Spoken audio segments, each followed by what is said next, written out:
స్వయంగా మట్టి మార్పిడి అనేది ఈ నేల యొక్క లక్షణం. సో అది నల్ల నేల యొక్క లక్షణం, బ్లాక్ సాయిల్ అంటారు ఇంగ్లీష్లో.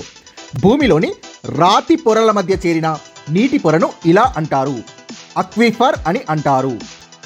2011 జనాభా లెక్కల ప్రకారం భారతదేశంలో అత్యధిక జనసాంద్రత కలిగిన 2 రాష్ట్రాలు బీహార్ మరియు వెస్ట్ బెంగాల్. 8th క్లాస్లో పాఠాల అధ్యయనం లెసన్ ఇది. అశ్వఘోషుడు కుషాణుల కాలంలో సంస్కృతంలో రచించిన తొలి కావ్యం బుద్ధ చరిత. 17-18 శతాబ్దాల్లో మొఘల్ పాలనకు ఎదురు నిలిచి పోరాడిన తెలంగాణకు చెందిన తెలుగు యోధుడు మరియు జననాయకుడు సర్దార్ సర్వాయి పాపన్న. అన్నపూర్ణ పథకం కార్డుదారులు మరియు నిరుపేద వృద్ధులు ప్రతి నెల ఇంత పరిమాణంలో బియ్యంని ఉచితంగా పొందుతారు, 10 కిలోలు.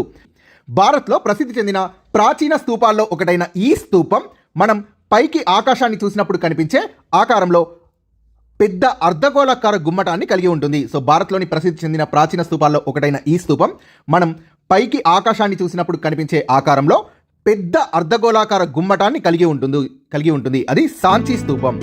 1191 సిఈ అంటే కామన్ ఎరా, సాధారణ శకం లేదా క్రీస్తు శకం. ప్రస్తుత వాడుక భాషలో సాధారణ శకం అంటారు దీన్ని. సో 1191లో ఆఫ్ఘన్ పాలకుడు అయిన సుల్తాన్ ముహమ్మద్ ఘోరీని ఓడించిన చెహమానాస్ పాలకుడు పృథ్వీరాజ్ III.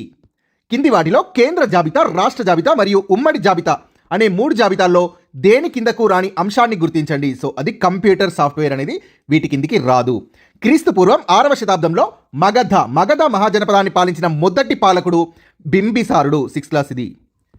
1958 నుండి నైజీరియాలో ఏర్పాటు చేయబడ్డ చెమురు శుద్ధి కర్మాగారాలు హార్కోర్ట్ మరియు వారిపోర్ట్. 7th క్లాస్లో ఆఫ్రికా లెసన్ ఇది.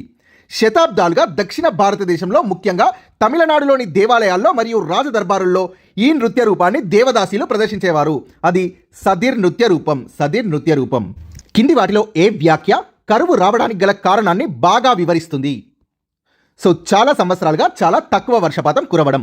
1951 మరియు 2011 జనాభా లెక్కల ప్రకారం భారత్లో ప్రతి 1000 మంది పురుషులకు ఉన్న స్త్రీల సంఖ్య వరుసగా 946, 940. జాతీయ రహదారి భద్రతా వారోత్సవం 2006 ఇతివృత్తం. ప్రమాదాలు లేకుండా ఉండడమే రోడ్డు భద్రత. శ్రీపాద ఎల్లంపల్లి ప్రాజెక్టును ఈ నదిపై నిర్మించారు, గోదావరి నదిపై నిర్మించారు. తెలంగాణలోని ఈ జిల్లాలో వర్షపాతం 60 నుండి 99 సెంటీమీటర్ల మధ్య నమోదు అవుతుంది. సిద్దిపేటలో హరప్పా ప్రజలు ఈ దేశాలతో వ్యాపార సంబంధాలు కలిగి ఉండేవారు. సో అది అరబ్ మరియు ఇరాన్, పశ్చిమాసియా మరియు ఈజిప్ట్. సో ఈ దేశాలతో.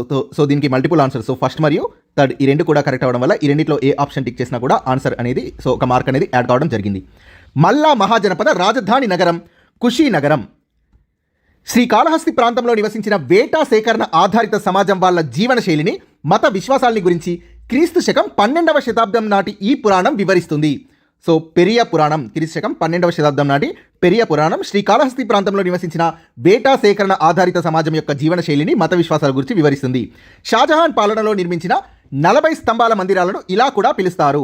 చిహిల్ సుతున్ కరెక్ట్, దివాన్ ఇ ఆమ్ కరెక్ట్, దివాన్ ఇ ఖాస్.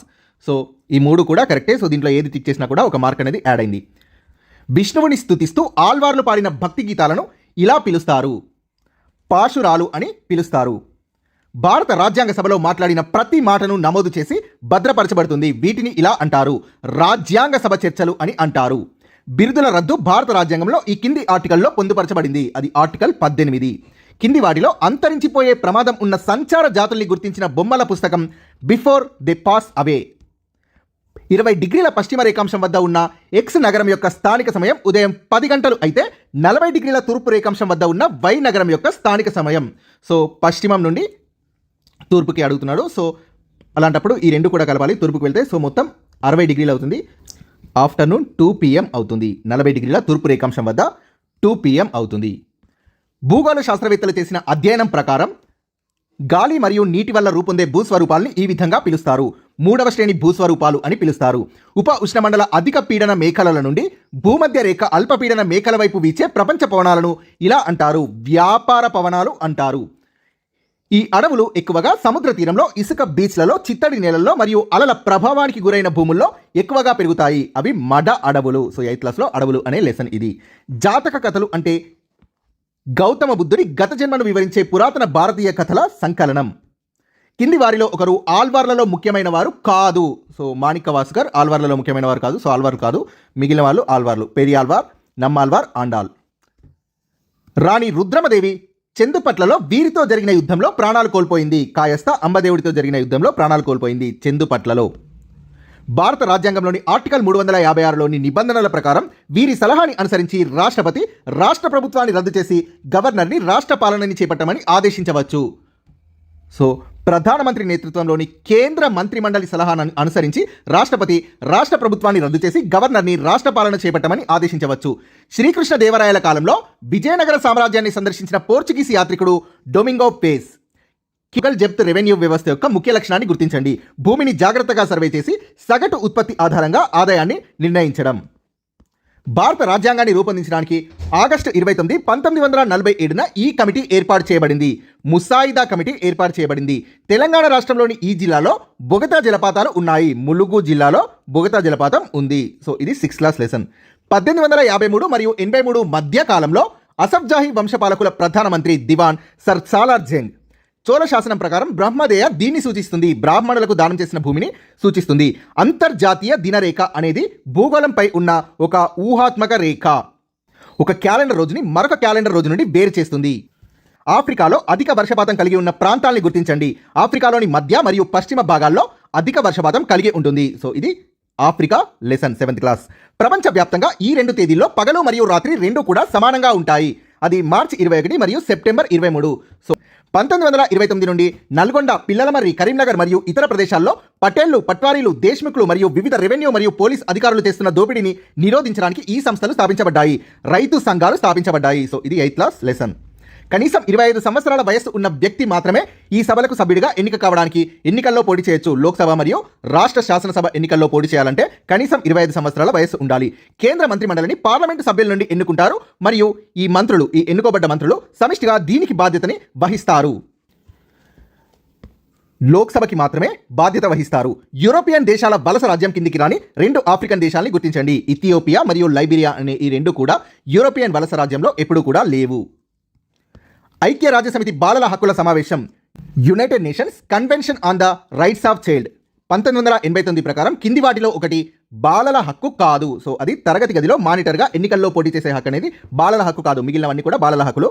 సాధ్యమైనంత వరకు తల్లిదండ్రులతో కలిసి జీవించే హక్కు, హింస హానికర సంఘటనల నుండి రక్షణ పొందే హక్కు, ప్రపంచం గురించి జ్ఞానం మరియు అవగాహన పొందే హక్కు. కానిది ఆన్సర్ ఆప్షన్ 3. పేరిణి నృత్యంను సాంప్రదాయకంగా ఈ సందర్భంలో ప్రదర్శిస్తారు. యోధులు యుద్ధానికి వెళ్లే ముందు ప్రదర్శిస్తారు. సో మనకు దేవాలయాల్లో ప్రదర్శిస్తారు అని ఉంటుంది, బట్ ఇక్కడ రాజ్యసభలో ఇచ్చారు, బుక్లో దేవాలయాలను ఉంటుంది.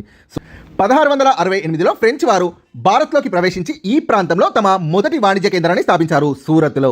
కింది వాటిలో ఒకటి కాంటూర్ రేఖల యొక్క ఉపయోగం కాదు. సో అవి ఒక ప్రాంతంలోని నేల రకాల ప్రాదేశిక పంపిణీని చూపిస్తాయి అనేది సరికాదు. సో మిగిలినవన్నీ కరెక్టే. అవి భూభాగం యొక్క ఆకారం మరియు వాళ్ళని అర్థం చేసుకోవడంలో సహాయపడతాయి. కొండలు మరియు లోయల్ లాంటి భూస్వరూపాలని గుర్తించడంలో సహాయపడతాయి. అవి మ్యాప్లో వివిధ ఎత్తుల్ని నిర్ణయించడంలో సహాయపడతాయి. సో ఇవన్నీ కూడా కరెక్టే. సరికానిది మరియు ఆప్షన్ ఆన్సర్ 3 అనేది కరెక్ట్. సో కింది వాటిలో ఆర్ద్రత అనేది దీన్ని సూచిస్తుంది. గాలిలో ఉన్న అదృశ్య నీటి ఆవిరి పరిమాణాన్ని సూచిస్తుంది. కింది వాటిలో దేన్ని మృదువైన రాతిపొర పెర్వియస్ శిలలు అని పిలుస్తారు? పగుళ్ళు లేదా రంధ్రాలు ఉండి నీటిని కలిగి ఉండే శిలల్ని మృదువైన రాతిపొర లేదా పెర్వియస్ శిలలు అని పిలుస్తారు. ఉత్తర సముద్రంలో కలిసే యూరప్కి చెందిన నదులను గుర్తించండి. సెయిన్ నది, రెయిన్ నది మరియు ఎల్బే నదులు ఉత్తర సముద్రంలో కలిసే యూరప్కి చెందిన నదులు. కింది వారిలో శాతవాహన పాలకుడిని గుర్తించండి. చాలా ఈజీ, హాలుడు. ఈ కుతుబ్షాహీ పాలకుడిని కవులు మల్కిబ రాముడు అని ప్రశంసించారు. సుల్తాన్ ఇబ్రహీం కుతుబ్ షాని మల్కిబ రాముడు అని ప్రశంసించారు. నాయంకర వ్యవస్థని ప్రోత్సహించిన కాకతీయ పాలకులు రుద్రమదేవి మరియు ప్రతాపరుద్రుడు. సో రుద్రమదేవి మరియు రుద్రమదేవి మనముడైన ప్రతాపరుద్రుడు లేదా ప్రతాపరుద్ర 2 వీరు నాయంకర వ్యవస్థని ప్రోత్సహించారు. ఒక్కొక్క కాలమండలం ఇన్ని రేఖాంశాల మేర ఉంటుంది. సో భూమి తన చుట్టూ తాను తిరగడానికి 360 డిగ్రీలు అంటే 24 గంటల సమయం పడుతుంది. సో ఇలా తిరిగితే 360 డిగ్రీలు అవుతుంది. సో 24 గంటల సమయం పడుతుంది. ఈ 24ని సో 360 తోటి 24 డివైడ్ చేస్తే ఆన్సర్ వస్తుంది. సో 12 2 12 30 215 అంటే ఒక కాలమండలం. మొత్తం 24 కాలమండలాలు. సో ఒక కాలమండలం అనేది 15 రేఖాంశాల పరిధిని కలిగి ఉంటుంది. భారతదేశం అంతర్గత మరియు బాహ్య విషయాలపై నిర్ణయాలు తీసుకునే మరియు దాని స్వంత చట్టాలని రూపొందించే అత్యున్నత హక్కుని కలిగి ఉంటుంది. ఇది భారతదేశాన్ని ఈ రాజ్యంగా పరిగణిస్తుంది. సర్వసత్తాక రాజ్యం 5th క్లాస్. శాస్త్రీయ దృక్పథాన్ని, మానవతావాదాన్ని, విచారణ ధోరణి మరియు సంస్కరణ స్ఫూర్తిని పెంపొందించడం అనేది భారత పౌరుడి యొక్క ప్రాథమిక విధి. 1857లో సిపాయిల తిరుగుబాటు ముగిసిన తర్వాత ముఘల్ చక్రవర్తి అయిన బహదూర్ షా జాఫర్ని అరెస్ట్ చేసిన వారు కెప్టెన్ హడ్సన్. విజయనగర పట్టణం తుంగభద్ర నది ఒడ్డున ఉన్న ఈ పురాతన ఆలయం పక్కన నిర్మించబడింది. పంపాదేవి మరియు విరూపాక్ష ఆలయం పక్కన నిర్మించబడింది.